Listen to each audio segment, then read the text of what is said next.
First, I want to mention that YouTube moved my last video, Gaza October 2023, to become age restricted. Who knows why? There's nothing graphic. It's just the truth. Oh my. And, well, my opinion. They did not give me a strike or remove it, which is unusual. As we can see, this is the quenching of the freedom of speech under the guise against the desired mantra, you are out. I am sure that you notice this happen with many major platforms. I'm just a little tiny human, but it's been going on for about 10 years in my life. In fact, they removed videos recently that were 3 or 4 years old.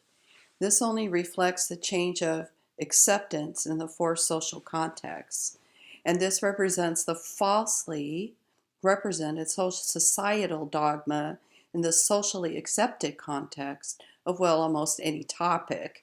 This presents a false reality of the view of the people in the social majority to mislead the population into thinking that the majority is actually aligned with these perceptions. That was a mouthful. I hope you got it. As we know, the reality is much different. The quenching of free speech is a rapid movement towards totalitarianism. What is totalitarianism? I can't even talk today. It is a form of government and a political system that prohibits all opposition parties, outlaws individual and group opposition to the state, and it claims that it exercises an extremely high, if not complete, degree of control and regulation over public and private life. It is the complete and unrestricted power of the government. As we know that it has been revealed, laws have been passed against hate speech. Interesting enough, the left does not like their speech quenched. For only a few days ago, Harvard University students rallied in support of the Palestinians and accused the school of restricting their free speech. We as a people, at least in America, is supposed to be protected under the First Amendment of the United States Constitution. And that protects the right by prohibiting Congress from making laws that could curtail freedom of speech.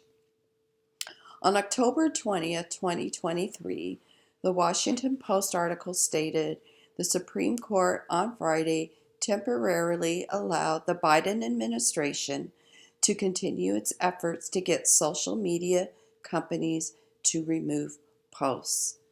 So here is the big debate coming up in November. On November 1st, the Business Insider reported that Facebook has a special portal for government officials to request user content to be throttled or suppressed for vaguely defined disinformation. Forbes, in addition, reported on November 14th, and now I'm in November 19th, that Israel has asked Meta and TikTok to remove 8,000 posts related to the Hamas war. So there is a tendency right now to blatantly ignore freedom of speech rights in plain sight. Freedom of speech is a principle that supports the freedom of an individual or community to articulate their opinions and ideas without fear of retaliation, censorship, or legal sanction. The right to freedom of expression has been recognized as a human right in the Universal Declaration of Human Rights and international human rights law by the United Nations. So let's move on to censorship. This involves the shutting people up rather than refuting their ideas or opinions by a few forms. Deplatforming people, i.e., that means not permitting them to use a platform to express themselves, and two, by some sort of threat or actual punishment for expressing those said ideas. According to the Online Dictionary for Library and Information Science, The prohibition of the production, distribution, circulation, or display of a work by a governing authority on grounds that it contains objectionable or dangerous material. But free speech has been morphed throughout the years. Let's remember some history. Before the Civil War, in some southern states, you actually could be jailed for publicly calling for emancipation. As late as 1960s, you could be jailed for protesting against Jim Crow segregation laws in some of the states. And back in March of 2023, Kentucky state legislature passed a law declaring it a crime to insult the police. The definition of censorship stated earlier refers to a suppression by a governing authority. This includes, but not equivalent to, government. Governing authorities are everywhere. For example, your boss, unless your speech is in a contract protected, academic journals, Twitter, X, Facebook, YouTube, other social media sites are authorities. Although these media outlets are governing authorities, censorship occurs. Okay, so remember 2021, the purge of QAnon and the right-winged accounts. All this is perfectly legal and does not violate the First Amendment because it was done by the governing authority of that platform. So remember, the First Amendment is supposed to protect people from government interference in free expression. So the government pressures platforms to remove content. They ask, not tell or demand. They just ask. And this blurs the legal line of censorship that is happening today. So let's move on to cancer culture. Cancer culture is Orwellian. It's flagrant disregard for truth, logic, evidence, misleading use of normal words. Maoist is authoritarian enforcement of new culture norms. Blend these two concepts together and you get cancel culture. This is, for example, when mobs denounce people, publicly humiliating them and attempting to punish them for legitimate ideas or political positions or for minor mistakes and missteps.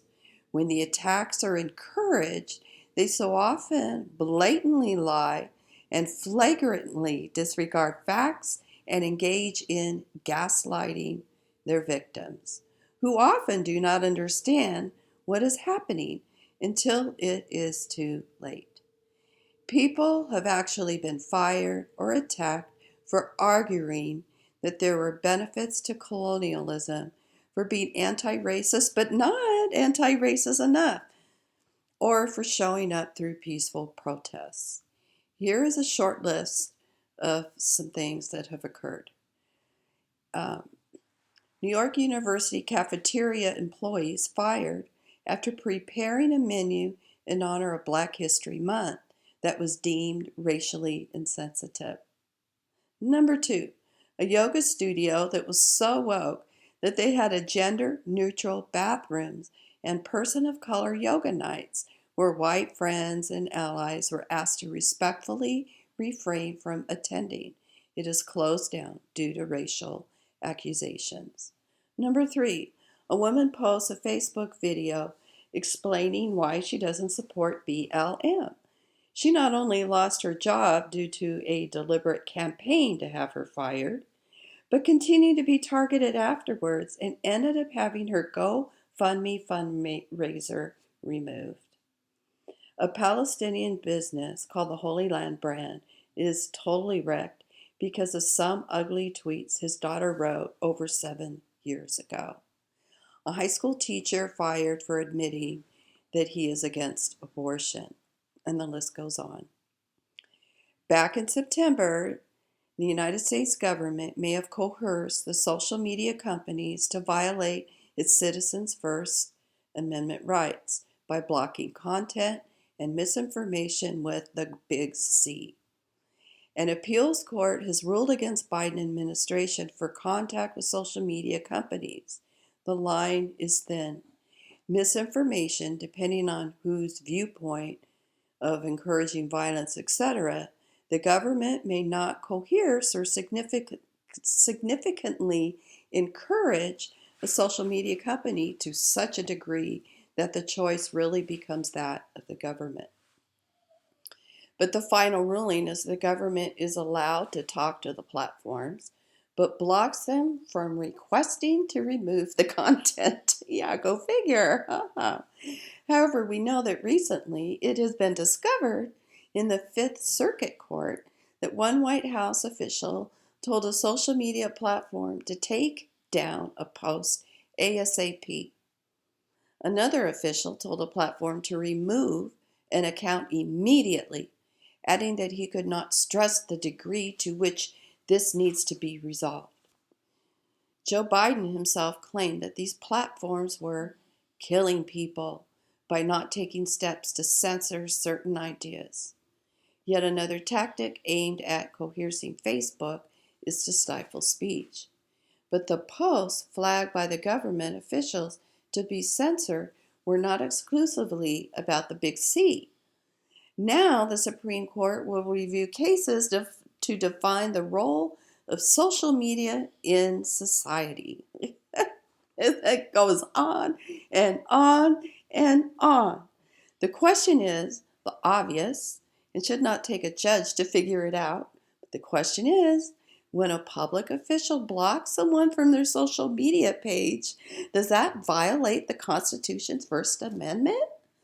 You just have to laugh. You have to laugh at this stuff to stay sane. Across America, there have been disputes between citizens, the city managers, school boards, local representatives, blocking a user from interacting with a public official social media account. Bottom line, we will have to wait and see, however. The First Amendment and the social media plays an important role for dissimulating governmental information, facilitating communication, and provides opportunities for political discourse. In the meantime, the acting authority can still do whatever they want to do. All right, a little summary of everything, and God bless.